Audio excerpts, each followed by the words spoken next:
Bupati Wali Kota terkait dengan isu virus corona gitu aja ya. Dan sekarang setelah kejadian mulai meningkat dan ya mulai Indonesia kan udah ada ini gubernur meningkatkan menjadi instruksi kepada Bupati Wali Kota untuk mengambil langkah sesuai tugas, fungsi, dan kewenangan masing-masing untuk melakukan antisipasi terkait penyebaran coronavirus disease yang sekarang ini terkenal dengan COVID-19, coronavirus disease. Nah, yang pertama adalah meningkatkan koordinasi dalam mencegah dan mendeteksi secara sedini mungkin penyebaran penyakit COVID ini dengan memperketat pengawasan di pintu masuk bandara maupun pelabuhan di wilayah domisili saudara maksudnya Bupati Wali Kota. Karena kalau Palembang kan bandara kita ya, kalau di tempat lain kan punya tempat masuk sendiri-sendiri, bisa juga tempat masuk itu tempat masuk jalan darat. Ini harus diawasi sebetulnya. Gitu ya, itu harusnya juga diawasi kan. Ya, tapi utamanya sekarang ini kan kalau KKP wilayahnya di bandara Angkasa Pura, ya itu yang sangat diperketat terutama kedatangan dari luar negeri. Cuma sekarang ini sudah diinstruksikan domestik, tulis aja gitu, domestik pun jadi dari Jakarta itu juga diawasi semua. Sebab kan yang di Jakarta ini bisa saja transit dari negara lain, dia transit ke sana. Kemudian yang kedua, melakukan pemantauan terhadap status kesehatan orang yang ada riwayat bepergian atau datang dari negara yang terjangkit. Nah, negara yang terjangkit kan sekarang sudah berapa puluh? 64 ya. 60 lebih. Nah, itu bisa dituliskan sudah semakin melebar gitu loh. Sehingga pengawasan ini harus semakin ketat. Yang orang datang dan pergi dari sana. Karena penularan ini terutama kan terjadi karena orang kontak dengan orang yang punya riwayat perjalanan.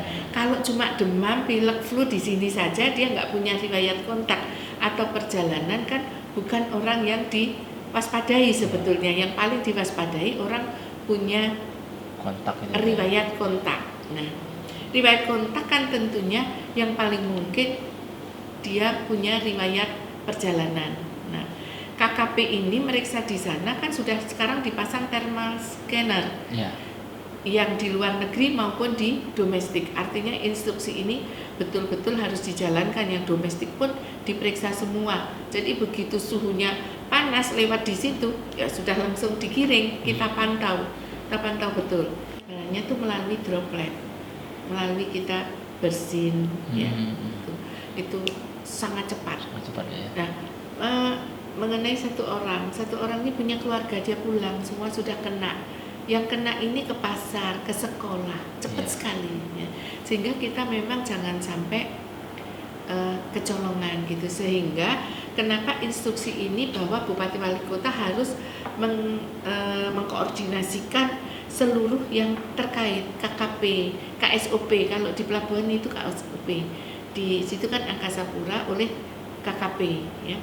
Nah, ini harus dilibatkan semua. Kemudian ada pengambil sampel, kemudian ada yang menyiapkan fasilitas pelayanan kesehatan, ialah Dinas Kesehatan Provinsi. Dan Dinas Kesehatan Provinsi ini merupakan kalau dari bagian pelaporan ya, ini Dinas Kesehatan Provinsi, baru ke Kemkes, yang lain ini semua ke Dinas Kesehatan Provinsi yang mengkoordinasikan. Ya, karena ini dampaknya ke kesehatan ya. Nah, status orang itu kalau dia hanya punya riwayat perjalanan tetapi tidak ada gejala apa-apa, itu namanya dalam pemantauan. Ya. Tapi yang disebut dengan dalam pengawasan, jadi istilah suspek tidak ada hanya pengawasan. Sebetulnya pengawasan itu suspek. Seperti yang terjadi hari ini. Itu jemaah umroh itu panas betul badannya 39 derajat Celcius. Kemudian dia ada batuk, ada sesak napas, sehingga langsung dilarikan ke RSMH. Ini statusnya dalam pengawasan. Kalau ditanyakan ini positif atau negatif, belum tahu karena nanti harus dilakukan pemeriksaan laboratorium 2 kali ini sesuai SOP yang ada pada WHO.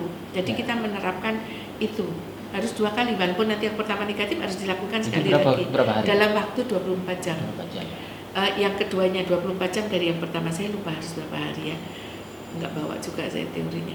Nah, nanti baru tahu dia itu negatif atau positif.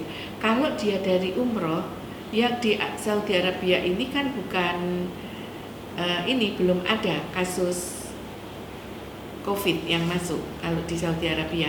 Udah ada. Satu. Baru. Satu. Ya, hari ini Ya. ada pagi. Nah, ya itu harus diwaspadai ya, berarti karena selama ini yang ada MERS-CoV. Jadi KKP tadi, Pak Kepala KKP mengatakan dia lebih cenderung suspek MERS-CoV. Ya, MERS-CoV ya, tapi saya tidak seperti itu.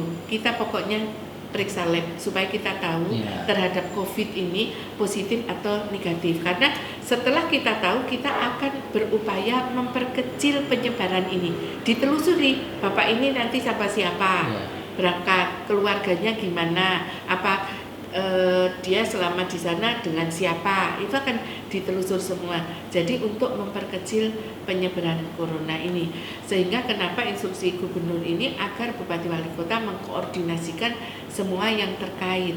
Nah, di situ di KKP itu begitu nyampe dari luar negeri kan diberikan kartu HAC, kartu health card itu, ya, itu diisi semua termasuk alamat dia.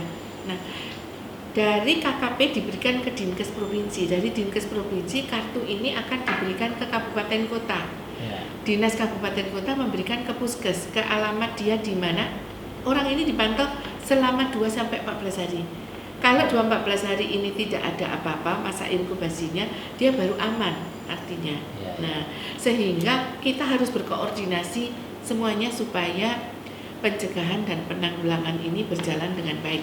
Kemudian RSMH Palembang, Rumah Sakit Kayu Agung, Lahat dan Siti Aisyah yang ditunjuk oleh Kementerian Kesehatan sebagai rumah sakit rujukan akan menyiapkan sarana dan prasarana yang diperlukan. Karena ruang isolasi itu membutuhkan HEPA filter untuk membuat ruangan bertekanan negatif. Jadi udara yang di dalam nggak bisa keluar, yang keluar nggak bisa masuk, sehingga dia hanya di lingkup situ saja.